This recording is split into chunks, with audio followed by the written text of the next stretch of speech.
जय हिंद दोस्तों, स्वागत है आपका आपके अपने यूट्यूब चैनल रॉयल स्टडी पर। दोस्तों हमने एमपी पुलिस कांस्टेबल के लिए 2 प्रैक्टिस सेट सॉल्व कर लिए। आज हम तीसरा प्रैक्टिस सेट आपके सामने लेकर आए, जहां पर हम 30 क्वेश्चन सॉल्व करेंगे जो कि एमपी पुलिस कांस्टेबल के लिए बहुत इंपॉर्टेंट रहेंगे। ओके, तो चलिए दोस्तों बिना टाइम वेस्ट की वीडियो को शुरू करते हैं। तो पहला प्रश्न है, यदि पंचभुज के आंतरिक कोणों का अनुपात दिया है 1:3:5:5:11 है, तो सबसे छोटे आंतरिक कोण का माप ज्ञात कीजिएगा। देखिए दोस्तों, सबसे पहले जो पंचभुज है उसके सभी एंगल का सम हमें पता होना चाहिए। तो क्या होता है, 180 लिख लीजिएगा और जितनी भुजाएं उसमें 2 कम करके गुणा कर दीजिएगा, तो आंतरिक कोणों का योग मिल जाएगा। जैसे 5 भुजाएं थी, पंचभुज में 5 भुजाएं होती हैं, 2 कम करेंगे तो 3 से गुणा करना पड़ेगा। ओके, आप दोस्तों जो मान है वो रेशियो में देखो, सबका योग दिया हुआ है इतना, तो रेशियो में सबका योग कर देंगे 1 3 4 4 5 9 9 7 16 हो जाएंगे और 16 और 11 बनेंगे आपके 16 और 11 आपके 27 बनेंगे। ठीक है ना, कितने 27। तो दोस्तों अगर योग है तो योग से डिवाइड कर दो। पूछ क्या रहा है, सबसे छोटे कोण का माप पूछ रहा है, तो सबसे छोटा कोण का माप रेशियो में 1 है तो 1 से आपको गुणा करना पड़ेगा। ओके, तो काट दीजिएगा दोस्तों, 3 से इसको काट दीजिएगा, 9 बार जाएगा और 9 से 180 काटेंगे तो 2 बार जाएगा, यानी कि 20 आपका आंसर होगा। तो दोस्तों डी ऑप्शन आपका सही होगा। चलिए नेक्स्ट क्वेश्चन देखते हैं। नेक्स्ट क्वेश्चन है कि दी गए समीकरण को हल कीजिएगा। देखिए दोस्तों यहाँ पे कुछ नहीं करना, आपको हर का परमीकरण करना है। ठीक है दोस्तों, इसका परमीकरण हम करेंगे तो ऊपर 3 + √5 का गुणा होगा, तो ऊपर बन जाएगा 3 + √5 का होल स्क्वायर। तो वहाँ पे हम a + b का होल स्क्वायर लगा देंगे, तो क्या बनेगा दोस्तों, 3 का स्क्वायर 9 बनेगा प्लस √5 का स्क्वायर 5 बनेगा और प्लस 2ab मतलब 2 और 3 यानी कि 2 3 6 और √5 है ना आपका वो जी। ठीक है, अपॉन क्या होगा, देखो दोस्तों परमीकरण का मतलब होता है अगर नीचे माइनस है तो उसका चिन्ह बदल के ऊपर मल्टीप्लाई और नीचे भी मल्टीप्लाई करना, नहीं आंसर बाहर में मल्टीप्लाई कर देना। तो यहाँ पे माइनस था और प्लस का ऊपर नीचे मल्टीप्लाई किया, तो यहाँ पे जो फॉर्मूला लगेगा वो लगेगा a + b गुणा a - b। क्या होता है, a² - b² यानी कि a का स्क्वायर मतलब 9। ओके, और माइनस √5 का स्क्वायर यानी कि 5, तो ये आएगा आपका 4 है ना। तो मैं इसको हटा देता हूँ, 4 ही लिख देता हूँ यहाँ पे। ऐसे ही आगे सॉल्व करेंगे, इसको हर का परमीकरण करेंगे ऊपर, तो क्या बनेगा दोस्तों, 9a + b का होल स्क्वायर बन जाएगा, सॉरी a - b का बनेगा, क्योंकि यहाँ पे प्लस है तो माइनस लेंगे बीच में और ऊपर नीचे गुणा कर देंगे, तो 3 - √5 का होल स्क्वायर बनेगा, तो a आएगा a - b का होल स्क्वायर यानी कि a² + b² माइनस के 2ab, तो √5 का स्क्वायर 5 बनेगा और माइनस के 2ab यानी कि 6 √5। ओके, अपन क्या बचेगा, यहाँ पे भी वही लगेगा a + b और a - b का a² - b² होता है, यानी कि 3 का स्क्वायर 9। ओके, और 5 का स्क्वायर कितना होता है, √5 का स्क्वायर 5 होगा, √5 का स्क्वायर 5 होगा, रूट हटेगा ओनली, तो यहाँ पे भी 4 आ जाएगा है ना। तो इस तरह से पहले इसी को सॉल्व कर लेते हैं, इसको मैं बाद में कराऊंगा क्योंकि फिर आपको थोड़ा कॉम्प्लिकेटेड लगेगा ये। तो देखो दोस्तों एलसीएम हमारा 4 ही आएगा है ना आपको जी। ठीक है, तो ऊपर देखोगे, देखो मैं थोड़ा कलर चेंज कर लेता हूँ जिससे कि आपको समझ में आसानी से आए।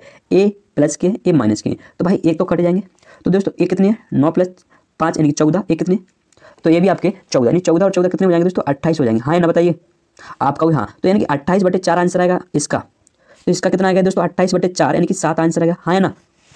चलो इसको 28/4 ही लिख लीजिएगा, क्या लिख लीजिएगा, 28/4। ओके, अब प्लस इसको सॉल्व करेंगे तो इसका भी परमीकरण कर देंगे, हर का अंश व हर में दोनों में √5 - 1 का मल्टीप्लाई कर देंगे, तो ऊपर बनेगा √5 - 1 का होल स्क्वायर यानी कि √5 का स्क्वायर करेंगे तो 5 + 1 और माइनस के 2ab यानी कि 2 और रूट में 5 आएगा, 1 का गुणा करेंगे तो फर्क नहीं पड़ेगा। अपन कितना बनेगा, a + b और a - b का लगाएंगे मल्टीप्लाई, तो यहाँ पे √5 का स्क्वायर यानी कि 5 और यहाँ पे माइनस आएगा और 1, तो यहाँ पे क्या आएगा दोस्तों, इसका मान 4 आएगा, यानी कि इसका मान कितना आएगा, 4 आएगा।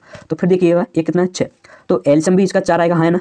तो 28 और 6 जोड़ेंगे तो 34 बनेगा और माइनस के 2 √5, तो यहाँ पे अपन 2 से ऊपर नीचे क्या कर देंगे, भाग कर देंगे। तो देखिए दोस्तों ये कटेगा, 2 बार कट जाएगा, ये 2 बार कटेगा तो कितना आएगा, 17। अब यहाँ पे काट के बता देता हूँ, 34 - 2 √5 आए हाँ कि नहीं, तो बटे 4 भैया, 2 और 2 एलसीएम ले लेंगे, सॉरी कॉमन ले लेंगे, 2 यहाँ से जाएगा, 2 यहाँ से जाएगा तो कितना बचेगा, 17। तो नीचे से 4 मत काट देना, एक ही बार काटना 2 से। ठीक है, तो क्या आएगा, 17 - √5/2। तो थोड़ा सॉल्व करने में आपको दिक्कत आएगी, कर लीजिएगा, आंसर आपका ए ऑप्शन हो जाएगा। ठीक है, आगे चलते हैं। आगे की 3 अलग अलग सिग्नल स्थानों पर ट्रैफिक लाइटें क्रमशः प्रत्येक 35 सेकंड, 45 सेकंड, 75 सेकंड में बदलती हैं। यदि सभी ट्रैफिक लाइटें 6:20 15 सेकंड बजे एक साथ बदलती हैं तो अगली बार वे कितने बजे वे एक साथ बदलेंगी। देखिए दोस्तों इस तरह के सवालों में आपको क्या करना है, इनका एलसीएम लेना है जो समय दिया है उसका। तो 35, 45 और 75 का जब एलसीएम लोगे तो कैसे लेना है आपको आना चाहिए। ठीक है, तो 35 लिखूंगा, फिर मैं 45 देखूंगा, तो 45 में 9 × 5 है, यानी कि मैंने 5 ले लिया 35 में, तो 9 नहीं लिया तो मैं 9 का भी गुणा कर दूंगा। ओके, इसी तरह मैं 75 में देखूंगा, तो 75 में 5 था तो 5 मैंने 35 में ले लिया था, लेकिन 75 में एक और 5 है, क्योंकि 25 गुणा क्या है दोस्तों, 25 गुणा 3 है, तो भाई 25 में एक 5 रह गया तो मैं 5 का भी गुणा करना पड़ेगा। लेकिन 3 की अगर बात करूँ तो 9 में मैंने पहले ऑलरेडी 3 ले लिया है, तो ये तो हो गया एलसीएम। ओके, इस तरह से हाँ ये सेकंड में आएगा आंसर, लेकिन हमें मिनट में बदलने के लिए इसको 60 से क्या करना पड़ेगा, डिवाइड करना पड़ेगा। तो देखिए दोस्तों इस 5 से काट देंगे कितना जाएगा, 12 बार है ना, और 3 से काटेंगे 3 और 3 से इसको काटेंगे 4, तो 35 दिया होते हैं 105/4। इसको आगे निकालेंगे तो 2, ओके, फिर बचेगा कितना, 2 बचेगा नहीं, 25 यानी 6 और क्या बचेगा दोस्तों 1/4। 1/4 का मतलब होता है दोस्तों कितनी 15 सेकंड, कितनी दोस्तों 15 सेकंड। ओके, तो दोस्तों इसमें क्या कर दोगे 20 आप जोड़ दोगे, सॉरी 26 मिनट और 15 सेकंड आप जोड़ दोगे 6:20 15 सेकंड में, तो क्या हो जाएगा 6:40 30 सेकंड, क्योंकि 15 सेकंड पहले ही था, 15 सेकंड ए वाला जुड़ जाएगा, तो 30 सेकंड हो जाएगा, यानी कि आपका बी ऑप्शन यहाँ से सही होगा। ओके, आगे देखते हैं। प्रश्न थोड़े आज मैंने कॉम्प्लिकेटेड लिए, ठीक है ना, लेकिन आपको अगर पेपर क्वालिफाई करना तो ये क्वेश्चन करके ही जाना पड़ेगा। ओके, चलिए नेक्स्ट क्वेश्चन है कि ए और बी एक साथ किसी काम को 10 दिनों में पूरा कर सकते हैं, बी और सी एक साथ मिलकर उसी काम को 15 दिनों में पूरा कर सकते हैं, और ए और सी एक साथ मिलकर उसको 18 दिन में कर सकते हैं। ए, बी और सी एक साथ मिलकर उसी काम को पूरा करने में कितने समय लेंगे? तो देखिए दोस्तों, सबसे पहले क्या करना, इस तरह के सवालों में यानी कि जब भी टाइम एंड वर्क का सवाल आए तो सबसे पहले जो समय दिया उसका एलसीएम लीजिएगा वर्क मानने के लिए, यानी कि जो वर्क है हमें वो कैसे मानना है, सबका एलसीएम लेना है 10, 15 और 18। ओके, इसका जो एलसीएम होगा दोस्तों वो होगा 90, हाँ है ना, हाँ है ना, पहले बताओ आपको। ठीक है, देखिए दोस्तों, अगर हमें कभी भी अगर आपको थोड़ा तुक्के लगाना है ना, तो आप ऐसे लगा सकते हो कि जो भी आंसर होगा 15 का मल्टीपल, सॉरी 15 का 90 का फैक्टर हो सकता है, जरूरी नहीं हो। तो भाई ए आंसर हमारा हो नहीं सकता, ए नहीं हो सकता, दो ही ज़्यादा पॉसिबिलिटी है कि आंसर हमारा हो, तो हमें तो इसको पूरा करना है कि हमें तुक्के नहीं लगाना है। ठीक है, चलो अब क्या करोगे, हम ए प्लस बी की इफिशियंसी निकालेंगे, और इफिशियंसी का फॉर्मूला मैं बहुत बार बता चुका हूँ पिछले वीडियो में भी। क्या करना, वर्क में समय का यानी कि वर्क में टाइम का डिवाइड करना है, तो वर्क 90 है और टाइम क्या ए प्लस बी का 10, तो 10 से भाग कर देंगे 90 में तो 9 आएगा। इसी तरह बी प्लस सी की इफिशियंसी निकालेंगे तो कितना आएगा दोस्तों, 90 में 15 का भाग कर देंगे, बी प्लस सी का समय कितना है 90 दिन है, सॉरी हाँ 90 दिन है, तो 90 का भाग कर देंगे तो आएगा 6। इसी तरह हम सी प्लस ए का निकालेंगे इफिशियंसी, तो सी प्लस ए 18 दिन में कर रहे थे, भाग करेंगे 90 को 18 से तो 5 आ जाएगा। इस तरह से इसको सबको जोड़ देंगे तो क्या आएगा दोस्तों, आप देखोगे ये आंसर आएगा आपका 20, है ना, कितना आएगा 20। लेकिन दोस्तों एक बात आप याद रखना कि यहाँ पे जो 20 काम हो रहे हैं ना वो एक दिन में नहीं हो रहे हैं, 2 दिन में हो रहे हैं, क्योंकि ए कितनी बार कर रहा है, 2 बार काम कर रहा है, बी भी 2 बार काम कर रहा है, और सी भी हमारा 2 बार काम कर रहा है। इसका मतलब है जो 20 है उसमें ए 2 बार ऐड हुआ है, बी 2 बार ऐड हुआ, सी 2 बार ऐड हुआ है। लेकिन हमें क्या कराना है, ए प्लस बी प्लस सी का एफिशिएंसी निकालना है, तो इसको क्या कर दीजिएगा, आधा कर दीजिएगा, 2 से डिवाइड करेंगे तो 10 जो एफिशिएंसी आएगी दोस्तों वो आएगी आपकी ए प्लस बी प्लस सी, है ना। ओके, अब अगर समय निकालना ए प्लस बी प्लस सी का, तो भाई समय निकालने के लिए क्या करना पड़ेगा, वर्क अपॉन इफिशिएंसी, है ना। तो वर्क कितना है 90 है, और इफिशिएंसी ए प्लस बी की कितनी है 10 है, तो 10 से डिवाइड करेंगे 90 को, तो जो समय आएगा दोस्तों वो आएगा 90, सॉरी 9 दिन, कितना आएगा 9 दिन, यानी कि दोस्तों डी ऑप्शन आपका सही होगा। ओके, चलिए आगे चलते हैं दोस्तों। वीडियो को अगर समझ में नहीं आया तो एक बार फिर से रिपीट कर लीजिएगा। 36 48 का महत्तम समावर्तक क्या होगा दोस्तों, यहाँ पे देखेंगे ए होता है 12 गुणा 2, ए होता है सॉरी हाँ 12 गुणा 4, सॉरी यहाँ पे 3 होगा, 12 गुणा 3 36 होता है, तो दोनों में आप देख सकते हो 12 कॉमन था सबसे बड़ा फैक्टर, तो आंसर आपका 12 हो जाएगा। फिर भी आपको निकालना आना चाहिए, छोटा क्वेश्चन था, मैंने जैसे ही अच्छा लगा वैसे मैंने कर दिया। ठीक है, चलिए एक क्वेश्चन थोड़ा अच्छा है, इसको समझने की कोशिश करना। देखिए दोस्तों, आपको अगर पता है कि कभी भी कॉस 360 प्लस थीटा क्या होता है ये बताओ आप तो मुझे, तो आप कहोगे कि कॉस थीटा ही होगा, और चिन्ह हमेशा क्योंकि 360 पर एंगल बदलता नहीं है, कॉस कॉस ही रहेगा। ठीक है, ओके, लेकिन आपको पता है जो 360 प्लस थीटा वो फर्स्ट क्वाड्रेंट में है, क्योंकि यहाँ पे क्या होता है 360 भाई जीरो भी होता है लेकिन घूम के यहाँ पे 360 आ जाता है। ओके, तो यहाँ पे क्या होता है, इस फर्स्ट क्वाड्रेंट में सभी पॉजिटिव होते हैं। लेकिन अगर मैं बात करूँ 300 यहाँ पे माइनस कर दूँ, क्या कर दूँ माइनस कर दूँ, तो भाई माइनस का मतलब होता है इस क्वाड्रेंट में यानी कि फोर्थ क्वाड्रेंट में, और भाई फोर्थ क्वाड्रेंट में तो कॉस और सेक पॉजिटिव होता है, यानी कि तो भी आपका ये कॉस थीटा आएगा, है ना, यानी कि cos 360 degree plus minus theta अगर है तो उसका मान क्या आएगा, कॉस थीटा आएगा, है ना। तो चलिए दोस्तों, यानी कि मैं यहाँ पर कॉस अल्फा की जगह क्या लिख सकता हूँ बताओ, अगर 360 प्लस माइनस अल्फा है, अल्फा अगर है तो भाई इसको मैं लिख सकता हूँ कॉस अल्फा, है ना। आप कहोगे हाँ लिख सकते हो, तो भाई कॉस अल्फा की जगह हम इतना लिख सकते हैं कि नहीं लिख सकते बताओ, आप कहोगे हाँ लिख दीजिएगा। ठीक है, तो इसको मैं काट देता हूँ, मैं इसको इसकी जगह लिख देता हूँ। वो क्या कह रहा है, थीटा का आपको मान निकालना है, तो भाई कॉस से क्या होगा, कॉस कट जाएगा, तो जो थीटा का जो मान आएगा वो क्या आएगा दोस्तों 360 प्लस माइनस अल्फा, है ना। लेकिन दोस्तों अगर यहाँ पे 360 का मल्टीपल भी होता ना तो काम चल जाएगा, जैसे कि अगर मैं 2 का मल्टीप्लाई कर दूँ तो भाई 720 बनेगा, 720 प्लस माइनस थीटा भी हो ना तो भी आपका यही आंसर आएगा। तो यानी कि अगर मैं यहाँ पे एक ऐसी संख्या का मल्टीप्लाई कर दूँ एन का, जो कि कहाँ से बिलोंग करती है, एक पूर्ण संख्या, यानी कि क्या है पूर्णांक है, पूर्ण नहीं है पूर्णांक है। ओके, वो पूर्णांक कौन सा होना चाहिए दोस्तों, आपका पूर्णांक होना चाहिए, ठीक है ना, यानी कि कभी भी डेसिमल में नहीं होना चाहिए एन का मान। ओके, तो दोस्तों यहाँ पे आप देखोगे कि जो 360 है उसको हम 180 गुणा 2 गुणा n लिख सकते हैं कि नहीं लिख सकते, और प्लस माइनस ए अल्फा है, 2 मत मान लीजिएगा, ठीक है ना, ये क्या है अल्फा है। ओके, तो भाई 180 को हम क्या लिख सकते हैं, 180 को हम लिख सकते हैं पाई, और यहाँ पर 2n, यानी कि हम लिखेंगे इसको 2 पाई n प्लस माइनस अल्फा, है ना। तो आप देख सकते हो कौन से ऑप्शन में मिल रहा है, तो आप कहोगे मुझे इस ऑप्शन में थीटा का मान मिल रहा है 2n पाई n pi plus minus alpha, और n बिलोंग्स टू कहाँ पूर्णांक से है, जेड का मतलब होता है पूर्णांक। ओके, चलिए आगे चलते हैं दोस्तों। थोड़ा कुछ नहीं, सिंपल क्वेश्चन था, थोड़ा आपसे घुमा फिरा के पूछ लिया, क्योंकि ऐसे कोई पढ़ते नहीं है, उसने ऐसे पूछ लिया तो कैसे कर पाओगे। निम्नलिखित में से कौन सी संख्या अभाज्य नहीं है। देखिए दोस्तों, मैंने इस प्रश्न को बहुत तरीके से सॉल्व किया, लेकिन सभी ट्रिक इसमें फेल हो गई, क्योंकि जो आप याद रख लेते हो ना कि 3 से डिवाइड करना है, भाई वो भी ट्रिक यहाँ पे फेल है, क्योंकि कोई भी संख्या 3 से डिवाइड नहीं है। तो आप वो भी देख लेते हो। 6n प्लस माइनस 1 के फॉर्म में अभाज्य संख्याएं होती है। ओके, इसका मतलब ये नहीं कि अगर सब संख्याएं 6n प्लस माइनस 1 के फॉर्म में है तो वो अभाज्य संख्या ही होगी, नहीं दोस्तों, वो भाज्य संख्या भी हो सकती है। लेकिन हाँ, अगर ऐसा है कोई संख्या है तो वो भाज्य होगी या अभाज्य होगी, ये कब निकालेंगे, जब हम उसको ये नहीं निकाल सकते कि ये भाज्य या अभाज्य, सिर्फ इतना कह सकते हैं कि कोई भी, जैसे कि मान के चलो मैंने लिख दिया यहाँ पे 25, तो भाई 25 6n प्लस 1 की फॉर्म की है कि नहीं, आपको जी बिल्कुल है। अगर मैंने लिख दिया यहाँ पे 17, तो भाई 6n माइनस 1 की फॉर्म की है कि नहीं है। तो भाई यहाँ पे अगर मैंने 25 लिखा तो भाई मुझे बताओ कि 25 हमारी अभाज्य संख्या थी, आपको नहीं थी, क्या थी, भाज्य संख्या थी। तो ये ट्रिक थी ना, वो पूरी फेल हो गई यहाँ पे। अगर आपने भी ट्रिक पढ़ी हो तो यहाँ पे अप्लाई करके देखना, बिल्कुल आपको काम नहीं करेगी। मैं क्या बताता हूँ कि यहाँ पे सिर्फ आपको करना क्या है, एक ऐसी संख्या देखना है जिसका वर्ग 317 हो या 317 से छोटा हो। तो हम देखेंगे वो हमारी संख्या होगी 17, है ना। 17 का वर्ग कितना होता है, 289 होता है। तो दोस्तों 17 और 17 से छोटी जितनी भी हमारी अभाज्य संख्या है, जैसे कि आप पीछे आएंगे तो 13 मिलेगा, ऐसे ऐसे जितनी भी अभाज्य संख्या है सबसे चेक करना है 317 को। यही आपकी एक तरीका होगा जो कि बेसिक तरीका है। इसी तरह हमें 800 एक ऐसी संख्या देखना है जिसका वर्ग 811 से बराबर हो या आप उससे कम हो। तो देखेंगे दोस्तों यहाँ पे 28 होगा, 28 से जितनी भी छोटी छोटी अभाज्य संख्या है सबसे चेक करना पड़ेगा 811 को। इसी तरह से 313 को, 17 का वर्ग होता है 313 से छोटा नहीं 289। इसी तरह से यहाँ पे जितनी भी छोटी अभाज्य संख्या होंगी उससे 313 को काट के डिवाइड करना पड़ेगा, यानी कि डिवाइड करना पड़ेगा। इसी तरह से यहाँ पे 817, तो 817 जो होता है वो 28 के वर्ग से थोड़ा ज़्यादा होता है। 28 का वर्ग होता है दोस्तों 784 होता है, ठीक है। तो यहाँ पे 28 से जितनी भी छोटी अभाज्य संख्या है उन सबसे चेक करना पड़ेगा 817 से।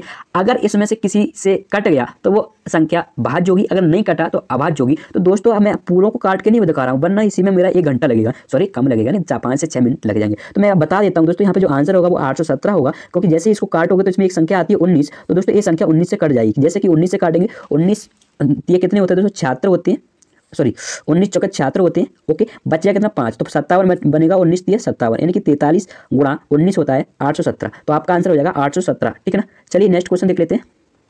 नेक्स्ट क्वेश्चन है कि 2 रेलगाड़ियों की चालों का अनुपात 7:5 है। यदि दूसरी रेलगाड़ी 4 आवर में 400 किलोमीटर की दूरी तय करती है तो पहली रेलगाड़ी की चाल ज्ञात कीजिए। देखो दोस्तों, पहली रेलगाड़ी की चाल अगर निकालना तो पहले दूसरी रेलगाड़ी की चाल आपको निकालनी पड़ेगी। क्या आएगी दोस्तों, 400 में 4 का डिवाइड कर देना, दूसरे की आ जाएगी, नहीं 100 किलोमीटर पर आवर, है ना आपको, ठीक है। तो भाई 100 किलोमीटर पर आवर किसकी दी है, दूसरे की, और रेशियो में दूसरा कितना है 5 किलोमीटर पर आवर, यानी कि 5 रेशियो। तो जिसका मान दिया रहता है उससे डिवाइड करते हैं। किसका पूछा है, पहली वाली 7 दिया रेशियो में, तो 7 से गुणा कर देंगे। तो काट दो, 5 से काटेंगे 20 बार जाएगा, और 20 गुणा 7 कर देंगे तो 140 आंसर आएगा, यानी कि बी ऑप्शन आपका सही होगा, ठीक है। आगे चलते हैं। अगला प्रश्न है कि दी गए समीकरण में x का उच्चतम मान ज्ञात कीजिएगा। देखिए दोस्तों, सबसे पहले क्या करना है, 1 7 और 3 को ऐड करोगे तो बनेगा 11, है ना आपको, ठीक है। 11 की 1 लिखते हैं, बचपन में सीखा होगा, है ना। एक क्या यहाँ से लेने की कैरी आएगी।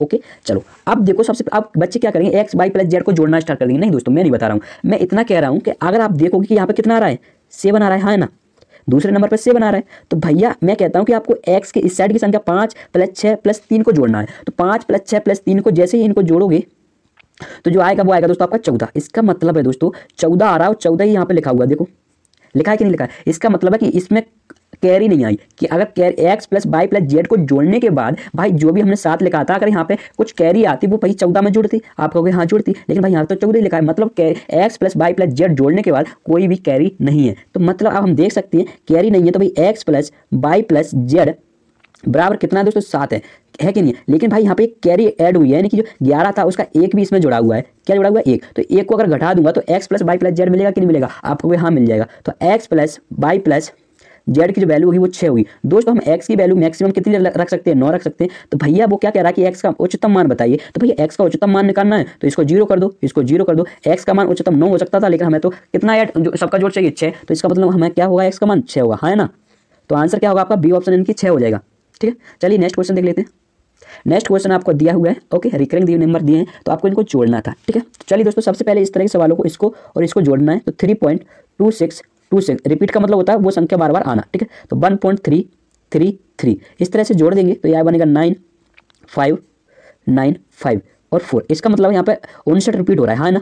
तो बस अब इसको माइनस करेंगे 2.1414, ठीक है। घटाएंगे तो 9 में से 4 जाएगा 5, 5 से 1 जाएगा 4, फिर 9 से 4 जाएगा 5, फिर यहाँ पे 5 से 1 जाएगा 4, 4 से 2 जाएगा 2। इसका मतलब 5 क्या हो रहा है, 45 रिपीट हो रहे हैं। तो इसको आगे देखेंगे 2.45 पे बार लगा देते हैं, जो रिपीट होता है वो। तो क्या आंसर होगा दोस्तों, ए ऑप्शन आपका करेक्ट होगा। जैसे मैंने कहा कुछ नहीं करिए, इसको आगे बढ़ा दीजिएगा। जैसे मैंने यहाँ पे देखा ओके, आगे भी बढ़ा देंगे ना तो भी कुछ इफेक्ट नहीं पड़ेगा आपके आंसर पर, ठीक है। तो फिर मैंने क्या कर दिया, घटा दिया। फिर मैंने देखा 45 रिपीट हो रहे थे, मैंने बाल लगा दिया, ठीक है। चलिए आगे देख लेते हैं। आप तो इतना देखिएगा, एक पीछे के 2 अंक छोड़ दीजिएगा, 4 अंक ले लीजिएगा, बाद में पीछे के 2 अंक छोड़ देंगे, यहाँ पे 6 भी आएगा ना तो भी चल जाएगा काम, ठीक है। तो यहाँ पे आपका आंसर 45 सही हो जाएगा, यानी कि 2√45 पर बार, ठीक है। आगे चलते हैं। एक बुलेट ट्रेन की चाल किसी इलेक्ट्रिक ट्रेन से 35% अधिक है। 35% का अधिक मतलब होता है दोस्तों 100 अगर इलेक्ट्रिक ट्रेन है तो जो बुलेट ट्रेन है वो 135 होगी, क्योंकि 35% क्या है, अधिक होगी, है ना। तो एक तरह का रेशियो है। इलेक्ट्रिक ट्रेन को एक नियत दूरी तय करने में इतना समय मिल लगता है, 3 घंटे 45 मिनट लगता है। तो बुलेट ट्रेन को वही दूरी तय करने में कितना समय लगेगा। देखिए दोस्तों, सबसे पहले दूरी निकालेंगे। तो इलेक्ट्रिक जो ट्रेन थी उसकी स्पीड थी, मान के चलो 100 थी, हाँ है ना, आपका भी हाथ थी। अब वो अगर हमें दूरी निकालना तो स्पीड गुणा समय करना पड़ेगा, आपको जी बिल्कुल करना पड़ेगा। समय कितना दिया, 3 घंटे 45 मिनट, जो कि होता है दोस्तों 3 घंटे 45 मिनट का मतलब होता है 15/4 आवर। तो 15/4 आवर का गुणा कर देंगे, है ना।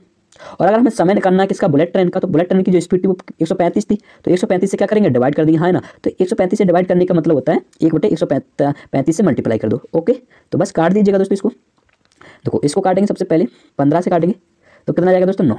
4 से इसको काटेंगे तो कितना जाएगा दोस्तों, 25, यानी कि 25/9 तो आ जाएगा दोस्तों 9 दूनी 18, यानी कि 7 सही 9, यानी कि 9 2 सही 7/9 आवर आएगा, यानी कि आपका डी ऑप्शन करेक्ट होगा। ओके सॉरी, हाँ डी ऑप्शन सही हुआ, मैंने कहा इसको देख रहा था। चलो आपका डी ऑप्शन सही हो जाएगा। आगे चलते हैं दोस्तों, आगे देखते हैं।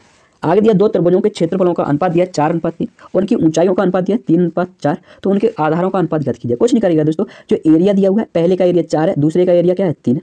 पहले की ऊंचाई 3 है और दूसरे की ऊंचाई 4 है, तो कुछ नहीं करेगा, पहले का एरिया 4 था, दूसरे की ऊंचाई से डिवाइड कर दीजिएगा, आपको आधार मिल जाएगा, ठीक है। इसी तरह से जो पहली दूसरी का एरिया 3 था और दूसरी का जो ऊंचाई थी वो कितनी थी, 4 थी, डिवाइड कर दिया, आधार मिल गया। लेकिन भाई रेशियो निकालना है ना, रेशियो निकाल दिया। तो यहाँ पर 3 और 4 को अगर हटाना है तो ऊपर 12 से मल्टीप्लाई कर दो। ओके, तो 3 से इसको काटेंगे 4 और 4 से मल्टीप्लाई करेंगे 4 तो 16। इस तरह 4 से इसको काटेंगे 3 और 3 का 3 में मल्टीप्लाई करेंगे तो 9। तो आपका सी ऑप्शन करेक्ट होगा। ओके, नेक्स्ट क्वेश्चन देखते हैं। नेक्स्ट क्वेश्चन है कि एक विक्रेता ने 1 रुपये में 16 क्लिपें बेची और 25% का लाभ कमाया। उसने 1 रुपये में कितनी क्लिपें खरीदी थी। ओके, तो देखिए दोस्तों, मान के चलो 1 रुपये में वो कितनी खरीद रहा था, तो आपने कहा 16 क्लिपें खरीद रहा था। भैया 1 रुपये क्या उसका एसपी है ना, तो एसपी से अगर हम सीपी तक जाएंगे, अगर सीपी तक जाएंगे तो भाई 1 रुपये, देखो 1 रुपया एसपी है, लेकिन 100 मतलब 25% का लाभ हुआ, यानी 125 में बेची होगी, आपको यहाँ बेची होगी। तो भैया अगर एसपी चाहिए तो एसपी तो 100 से 125 होगा, लेकिन सीपी चाहिए तो सीपी होता है क्या, 125 से 100। अरे भैया एक क्या आपका एसपी है, तो भैया एसपी है और सीपी निकालना है, तो यानी एसपी हुआ 125% हुआ, तो 125 और ऊपर क्या कर देंगे, 100 कर देंगे, है ना। चलो, तो इतने रुपये में उसने कितनी खरीदी होंगी, 16 वस्तुएं खरीदी होंगी। लेकिन दोस्तों पूछ क्या रहा है, 1 रुपये में कितनी वस्तुएं उसने खरीदी हैं। तो भाई ये तो इसको निकालेंगे, आगे सॉल्व करेंगे, तो 4/5 रुपये में वो 16 खरीद रहा था, यानी कि 4/5 में खरीद रहा था, तो 1 रुपये में कितनी खरीदेगा, 4/5 का क्रॉस मल्टीप्लाई कीजिएगा उधर, तो 16 में मल्टीप्लाई होगा 5/4 का। अरे भैया 1 रुपये में निकालना था, ये बराबर होता है, यहाँ पे समझ लीजिए बराबर है। ओके, तो 4 से इसको काटेंगे 4 बार जाएगा और 4 गुणा 5 करेंगे तो 20 आएगा, यानी कि 1 रुपये में उसने कितनी खरीदी थी दोस्तों, 20 टॉफी यानी कि क्लिपें खरीदी थी। ओके, चलिए तो आंसर होगा 20, ठीक है। आगे चलते हैं। अगला प्रश्न है कि यदि x + 1/x = 7 है तो x - 1/x का मान बताइएगा। तो देखिए दोस्तों, कुछ नहीं करिएगा, सबसे पहले 7 लिख लीजिएगा और 7 लिखने से पहले एक कोष्टक लगा लीजिए। कोष्टक मान के चलो, यहाँ पे मान के चलो x है, तो यहाँ पे सॉरी x मत p मानो, ठीक है। क्या मानो, p। तो कुछ नहीं करिएगा, p का स्क्वायर, अगर हम प्लस से माइनस की तरफ जा रहे हैं तो माइनस लगा दीजिएगा और 4 कर दीजिएगा। अगर हम माइनस से प्लस की तरफ जा रहे हैं, जैसे कि यहाँ पर माइनस हो जाता तो p तो लिखते p² + 4, है ना। तो ये फॉर्मूला, लेकिन हम यहाँ पे प्लस से माइनस की तरफ जा रहे हैं तो पहले फॉर्मूले को अपन सॉल्व करेंगे, ठीक है। तो p² कितना होगा दोस्तों, 7 का स्क्वायर यानी कि 49, और 4 माइनस कर देंगे यानी कि आ जाएगा √45, और √45 यानी कि आपका 3 9 बाहर आएगा, सॉरी मतलब 9 × 5, 9 से 3 बाहर आएगा तो 3√5। ओके, तो आपका डी ऑप्शन सही हो जाएगा। आगे देखते हैं। अगला प्रश्न है कि व्यंजक 1 + 1/3 और कोष्टक में 1 + 1/4, दूसरा कोष्टक 1 + 1/5, ऐसे डॉट डॉट जा रहा है 1 + 1/n-1 तक, तो इसका मान पूछ रहा है। तो कुछ नहीं करिएगा, सबसे पहले कोष्टक को सॉल्व करना, तो आ जाएगा 4/3, इसको सॉल्व करोगे तो आएगा 5/4। भाई दोनों कोष्टकों के बीच गुणा लगा देंगे, इसको करेंगे तो 6/5। इस तरह से डॉट डॉट जाएंगे, इधर भी कुछ आएगा, तो यहाँ पे जो होगा इसका मल्टीप्लाई ऊपर करेंगे तो n-1 और +1 करेंगे, n-1 +1 तो n बचेगा, -1 से प्लस का 1 कटेगा बटे n-1। ओके, अब देखिएगा यहाँ पे एक सिक्वेंस बनता है, जैसे कि हम देखेंगे 4, तो 4 से 4 कटेगा, 5 से 5 कटेगा, 6, इधर एक संख्या और आती वो कट जाती, इधर एक अब देखो एक संख्या यहाँ पे थी वो इसको काट देती, ठीक है। तो बताओ क्या क्या बचा हमारे पास, केवल n बचा है और केवल 3 बचा है, n ऊपर है और नीचे क्या है 3 है, तो आपका आंसर होगा n/3, यानी कि दोस्तों सी ऑप्शन होगा। ओके, आगे देखते हैं। अगला प्रश्न है कि किसी संख्या में 37% की कमी करने पर संख्या 315 प्राप्त होती है, इसमें कितने प्रतिशत की वृद्धि करने पर प्राप्त संख्या 800 होगी। देखिए दोस्तों 37% की कमी हो रही है, मतलब वो 63% होगा, है ना। और 63% कितने के बराबर है, 315 के बराबर है। ओके, तो वो पूछ रहा है कि 800 अगर हो गई तो कितने प्रतिशत की वृद्धि हो जाएगी। तो कुछ मत कीजिएगा, 63/315 का कीजिएगा, बराबर होगा 1, है ना। लेकिन भाई 1 नहीं करना हमें, कितना करना है, 800। तो भाई यहाँ पे अगर 800 लिखेंगे तो भाई 800 का इधर भी मल्टीप्लाई करना पड़ेगा, है ना। तो बस निकाल लीजिएगा, 63 से काटेंगे 315 को 5 बार कटेगा, 5 से 800 को काटेंगे तो कटेगा 5 और 16 यानी कि 160 आ जाएगा। मतलब 100 तो वो पहले ही था और 100 से कितना हो गया 160, मतलब कितने की वृद्धि होगी, 60% की वृद्धि हो गई। ओके ठीक है ना, तो आंसर आपका 60% होगा, ए ऑप्शन। आगे चलते हैं दोस्तों। अगला प्रश्न है 1/1 पॉइंट, यानी पॉइंट नहीं है, सॉरी, 1 गुणा है, ठीक है ना। ये पॉइंट है ना दोस्तों, ये गुणा का चिन्ह है। ओके, अगर प्रश्न आपको देखिए ना एग्जाम में, तो आप इसको पॉइंट ना समझिए, इसको गुणा समझिए, ठीक है, वो गुणा ही है। तो देखिए दोस्तों, इस तरह के सवालों में सबसे पहले इसको तोड़ते हैं अपन, 1/1 और -1/4। लेकिन दोस्तों एक बड़ा सा कोष्टक ले लीजिएगा, जैसे कि यहाँ पे ले लेंगे, ओके, और एक इधर बड़ा सा कोष्टक ले लीजिएगा। तो भाई यहाँ पे अगर इसको सॉल्व करेंगे तो ये आएगा 3/4। लेकिन दोस्तों ऊपर 3 आ रहा है, तो हम क्या करेंगे, 3 अगर हमें चाहिए तो ऊपर भी 3 का गुणा करेंगे और नीचे भी 3 का गुणा करेंगे, है ना। तो इस तरह से कोष्टक बनता है, तो 3 तो अंदर चले जाएगा, तो 3/1.4। तो इसको आगे सॉल्व करेंगे तो इसको आप लिख सकते हैं 1/1 यानी 1/1 -1/4 आप लिख सकते हैं, क्योंकि अब इसको सॉल्व करेंगे तो यही आएगा। तो हमने क्या किया है, पहले 3/3 का ऊपर नीचे गुणा कर दिया, ठीक है। तो बस, तो ये 3 नीचे वाला तो बना ही रहेगा, यानी कि जो नीचे 1/3 है वो तो आपका बना ही रहेगा। इस तरह से निकलेंगे 1/1 -1/4। तो पहले वाले को प्लस लिखिएगा, दूसरे वाले को माइनस कर दीजिएगा। इस तरह से जाएंगे, इसको लिख देंगे प्लस 1/47 और माइनस के 1/50, है ना, आपका वो जी, ठीक है। ये कोष्टक है, उधर 1/50 के वाला आपका एक क्या मिलेगा, कोष्टक मिलेगा। तो देखो दोस्तों, इससे 1 कटेगा, है ना, इससे 1 कटेगा। इसी तरह से आप देखोगे कि 1/47 यहाँ पे होगा, 1/47 वो हमारे पास वाले से कटेगा, यानी कि जो दूसरा वाला है दोस्तों उसका पहला ही कट रहा है, पहला जो डिजिट है वही कट रहा है। तो इसी तरह से इसका पहला अंक कट जाएगा, दूसरा बचा रहेगा, है ना। तो आपके पास क्या बचा, 1/3 कोष्टक ए बच गया, 1/1 माइनस ए लास्ट का बच गया 1/50। इसको सॉल्व करेंगे तो बनेगा 1/3 और इसको सॉल्व करेंगे कोष्टक को तो 49/50 आएगा, और 50 गुणा 3 कर देंगे तो नीचे आ जाएगा 150। ओके, यानी 49/150 आपका आंसर होगा, सी ऑप्शन करेक्ट हो जाएगा, ठीक है। चलिए, तो दोस्तों यहाँ पे कुछ नहीं, एक ट्रिक मान लीजिएगा, 1/, सबसे पहले इनका अंतर कितना है, 3 है, तो 1/3 लिख लीजिएगा गुणा।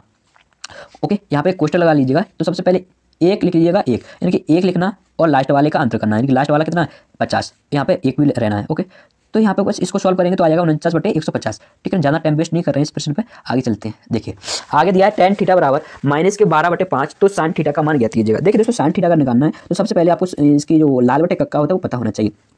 जो tan थीटा होता है वो होता है दोस्तों लंब बटे आधार। तो दोस्तों लंब आपका कितना है, -12, आधार कितना है दोस्तों 5। तो दोस्तों यहाँ पे हम पाइथागोरस प्रमेय से भी हम कर्ण निकाल सकते हैं, या हम ट्रिपलेट याद हमें, तो 5, 12, 13, तो कर्ण आ जाएगा आपका 13, है ना। चलो, तो sin थीटा क्या होता है दोस्तों, sin थीटा आपका होता है, sin थीटा होता है दोस्तों लंब बटे कर्ण। तो लंब कितना है दोस्तों आपका -12 और कर्ण कितना 13। तो आंसर क्या होगा दोस्तों, ए ऑप्शन आपका करेक्ट होगा। माइनस इस बात को दर्शाता है कि किस क्वाड्रेंट में है थीटा, जैसे कि ये आपका क्वाड्रेंट होता है। अब जो tan थीटा क्या माइनस है, इसका मतलब होता है tan इसमें भी हो सकता है, जो थीटा वो इसमें भी हो सकता है, इसलिए वो माइनस दर्शा रहा है, ठीक ना। चलिए, बुझा तो हमेशा पॉजिटिव, वो भी माइनस इसलिए दर्शा रहा है कि जो है क्वाड्रेंट कौन सा है, तो या तो सेकंड क्वाड्रेंट होगा या फोर्थ क्वाड्रेंट। और यहाँ पे भाई साइन तो इसमें अगर हुआ थीटा तो पॉजिटिव होगा, लेकिन अगर थीटा यहाँ पे हुआ तो साइन भी निगेटिव में आ जाएगा, ठीक है। चलिए आगे देखते हैं। अगला प्रश्न है कि यदि m + n अनुपात m - n अनुपात दिया 7:3, तो सबसे पहले आपको यहाँ से m अनुपात n निकालना है। m अनुपात n क्या निकालना है, जब भी प्लस और माइनस दिया हो तो इसको एक बार जोड़ दीजिएगा, तो बड़े वाले की वैल्यू हो जाएगी, जैसे कि m - n पॉजिटिव है तो m बड़ा होगा, तो जोड़ेंगे तो 10 आएगा, और घटाएंगे तो 7 - 3 करेंगे तो 4 आएगा। इसको आगे सॉल्व करेंगे तो 5:2 आ जाएगा। ओके, तो m की जगह अनुपात पूछ रहा है, तो m की जगह 5 रखेंगे तो 125 आएगा, और n की जगह 2 रखेंगे तो 8 आएगा, यानी कि इसको जोड़ेंगे तो 133 आएगा। ऐसे यहाँ पे माइनस कर देंगे, इन दोनों का माइनस करेंगे, 125 - 8 करेंगे, 125 - 8 करेंगे तो क्या आएगा दोस्तों 117 आ जाएगा। तो आंसर क्या होगा दोस्तों, डी ऑप्शन आपका सही हो जाएगा। ओके, चलिए आगे चलते हैं। अगला प्रश्न दिया हुआ है कि दिए गए समीकरण को हल कीजिएगा। देखिए दोस्तों, यहाँ पे क्या है कि ये जो वर्ग है वो लिखा हुआ है 111 का।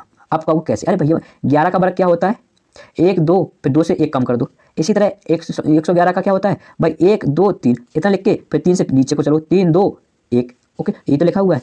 तो बस दोस्तों यहाँ पे इसको बाहर निकालेंगे तो आएगा 111 √5 √x मान के चलो, इसको बराबर दिया है a 13, 4, 3, 1। ओके, देखिए दोस्तों, इसको अगर हम इसको काट देंगे ना तो आंसर आएगा आपका 121, यानी कि √x बराबर आएगा दोस्तों 121। और अगर x चाहिए तो 121 का वर्ग कर दीजिएगा। तो 121 का वर्ग क्या होगा दोस्तों, अब मैं बताता हूँ। 121 का अगर वर्ग निकालना है तो कुछ नहीं कीजिएगा, इसको करिएगा 120 का वर्ग प्लस कर दीजिएगा 120 प्लस 121, है ना।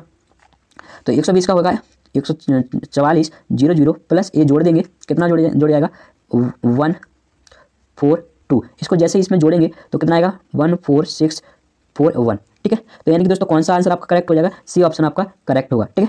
आगे चलते हैं। अगला प्रश्न दिया है कि एक समबाहु त्रिभुज के प्रथा 7 सेंटीमीटर त्रिज्या का एक परिवर्त खींचा गया, उस समबाहु त्रिभुज की भुजा की लंबाई ज्ञात कीजिएगा। देखिए दोस्तों, जो परिवर्त त्रिज्या का जो फॉर्मूला होता है वो होता है भुजा यानी कि ए मान के चलो अपॉन √3। एक क्या होता है परिवर्त त्रिज्या का फॉर्मूला होता है जो कि दिया 7 सेंटीमीटर, है ना। तो ए का मान क्या हो जाएगा 7 और √3 उधर जाएगा क्रॉस मल्टीप्लाई करके, तो 7 √3 आपकी क्या हो जाएगी भुजा हो जाएगी, यानी कि दोस्तों आपका आंसर हो जाएगा सी ऑप्शन, ठीक है। आगे देखते हैं। अगला प्रश्न है कि यदि किसी वस्तु का क्रय मूल्य उसके विक्रय मूल्य का 40% है, अरे भैया अगर उसका विक्रय मूल्य 100 रुपया है तो उसका जो सीपी क्रय मूल्य होगा वो 40 होगा कि नहीं होगा, है ना। तो इसका विक्रय मूल्य इसके क्रय मूल्य का कितना प्रतिशत है, यानी कि वो पूछ रहा है कि 100 40 का कितना प्रतिशत है। तो भाई 100 लिख लेना है, किसका पूछ रहा है 40, तो 40 से डिवाइड कर देना है और परसेंट में बदलने के लिए 100 का मल्टीप्लाई कर देंगे। इस तरह से इसको काट देंगे, 0 से 0 काटेगा, 4 से इसको काटेंगे 25 आएगा और 25 गुणा 10 कर देंगे तो आपका आएगा 250%, यानी कि सी ऑप्शन आपका करेक्ट होगा, ठीक है। आगे देखते हैं। अगला प्रश्न है कि ऐसी संख्या का चयन कीजिए जो कि निम्नलिखित समीकरण में से प्रश्न चिन्ह ओके के स्थान पर आ सकती है। देखिए दोस्तों, इसको जैसे सॉल्व करेंगे तो ये 120% की जो फ्रैक्शन वैल्यू होगी वो होगी दोस्तों 6/5, है ना। और 5 से इसको भाग कर देंगे तो कितना आएगा दोस्तों 5 का 30 आएगा, ओके। बच्चे कितना 1 यानी 12 यानी कि 5 दूनी 10, फिर 2 बचेगा 25, फिर इसको 6 से गुणा कर देंगे और ये 150 है तो ये इधर आ जाएगा और जो ये था ये इसको उधर भेज देंगे, तो इसको हम x मान लेते हैं प्रश्नवाचक चिन्ह को, का मतलब गुणा होता है और 90% की फ्रैक्शन वैल्यू होगी 9/10, है ना। चलो इसका आंसर निकालेंगे 6 5 30 हो जाएगा, 6 5 30 होगा, 6 दूनी 12 और 3 यानी कि 3 हो जाएगा, सॉरी 6 दूनी 12 और 3 हाथ से 15 हुआ और 96 36 यानी कि 37 हो जाएगा। माइनस के 150 ऐसे करेंगे तो इसको मैं लिख देता हूँ एक ही स्टेप में, ये आ जाएगा आपका 3600, कितना आ जाएगा 3600 बराबर आएगा x का गुणा कर देंगे 9/10 से, 9 से काट देंगे 400 आएगा और 400 अगर है तो 10 है वो भी इधर क्रॉस मल्टीप्लाई हो जाएगा, यानी कि आंसर आ जाएगा x का 4000, कितना आ जाएगा दोस्तों x का 4000 आंसर आ जाएगा, ठीक है ना। आगे देखते हैं। अगला प्रश्न है कि एक समकोण त्रिभुज के आधार और ऊंचाई क्रमशः दिया 15 सेंटीमीटर और 8 सेंटीमीटर, यानी कि एक समकोण त्रिभुज है जिसका जो आधार है वो कितना 15 सेंटीमीटर और ऊंचाई कितनी है 8 सेंटीमीटर, और पूछ रहा है कि तो उसके सम्मुख शीर्ष से उसके कर्ण की ऊंचाई, यानी कि कर्ण की ऊंचाई पूछ रहा है इस पॉइंट से इसकी ऊंचाई ये पूछ रहा है, ये परपेंडिकुलर है यहाँ पे, ओके। तो दोस्तों इसका कर्ण क्या होगा, पाइथागोरस प्रमेय से आपको याद रखना चाहिए 8 15 17, ओके, ये आपको याद रखना चाहिए, नहीं तो आप पाइथागोरस प्रमेय से निकाल लीजिएगा, ओके। देखिए दोस्तों इसका एरिया हम दो तरीके से निकाल सकते हैं, क्या निकाल सकते हैं, क्योंकि ये क्या है ऊंचाई है जिसका हम x मान लेते हैं, तो फॉर्मूला का सूत्र जो एरिया का फॉर्मूला होता है वो होता है 1/2 गुणा हम आधार कह सकते हैं जिससे बोल सकते हैं बेस गुणा h यानी कि हाइट। तो देखो दोस्तों इसके लिए अगर हाइट x है तो बेस क्या हो जाएगा 17 हो जाएगा, यानी कि 1/2 17 गुणा h, ये भी क्या है एरिया होगा। तो भाई एरिया ये भी तो है, यहाँ पे भी 90 डिग्री है, तो 1/2 गुणा 8/15 ये भी आपका एरिया होगा कि नहीं होगा बताइए।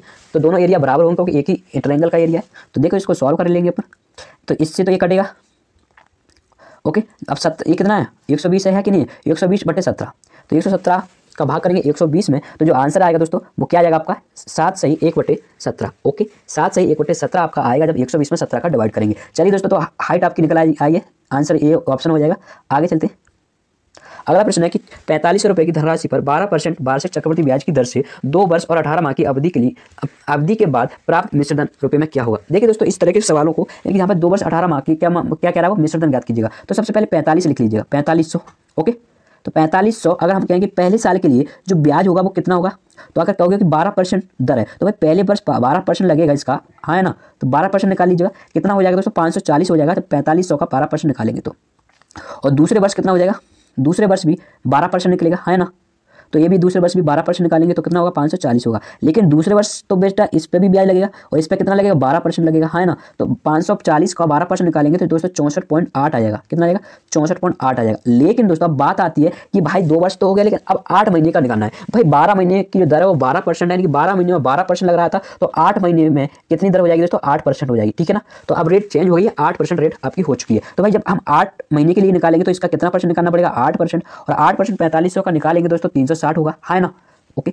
अब देखिएगा तो भाई इस पे भी तो तीसरे वर्ष के लिए ब्याज लगेगा, यानी कि 8 महीने के लिए ब्याज लगेगा, तो इसका भी 8% निकाल लेंगे पर कितना आ जाएगा दोस्तों 43.2 आ जाएगा।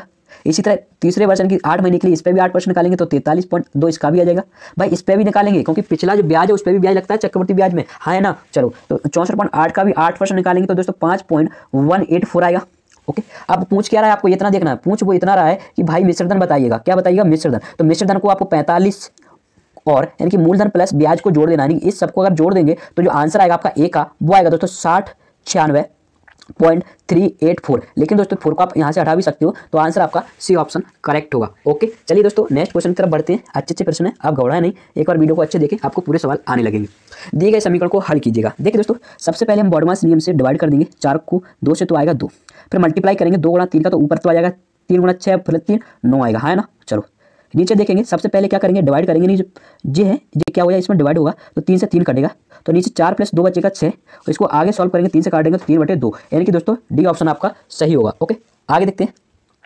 अगला प्रश्न है दोस्तों, एक माध्यम असममिति है, बंटन में बहुलक और माध्य का मान क्रमशः 7.52 और 9.83 है, तो बंटन की माध्य का ज्ञात कीजिएगा। देखिए दोस्तों, एक फॉर्मूला होता है, वो आपको याद होना चाहिए। क्या होता है, बहुलक बराबर होता है दोस्तों 3 माध्य का, जिससे मैं बोल लेता हूँ मीडियन। ठीक है, क्या बोल देता हूँ, मीडियन। ओके, यहाँ पर मोड भी लिख सकते हो, बहुलक को मोड बोलते हैं, मीडियन माइनस 2 गुणा मीन। ये आपका एक रिलेशन होता है माध्य का और बहुलक में। ठीक है, तो यहाँ से आपको क्या मीडियन पूछा था, तो कुछ नहीं करिएगा, डाट लिख दिएगा, बहुलक इधर आएगा तो प्लस हो जाएगा, बहुलक कितना 7.52 माइनस ए इधर आएगा प्लस हो जाएगा 2 गुणा माध्य कितना 9.83, तो भैया ये इधर आ गया तो प्लस का हो जाएगा। अब यहाँ पे मीडियन अगर चाहिए तो इसमें आपको 3 से डिवाइड करना पड़ेगा, है ना।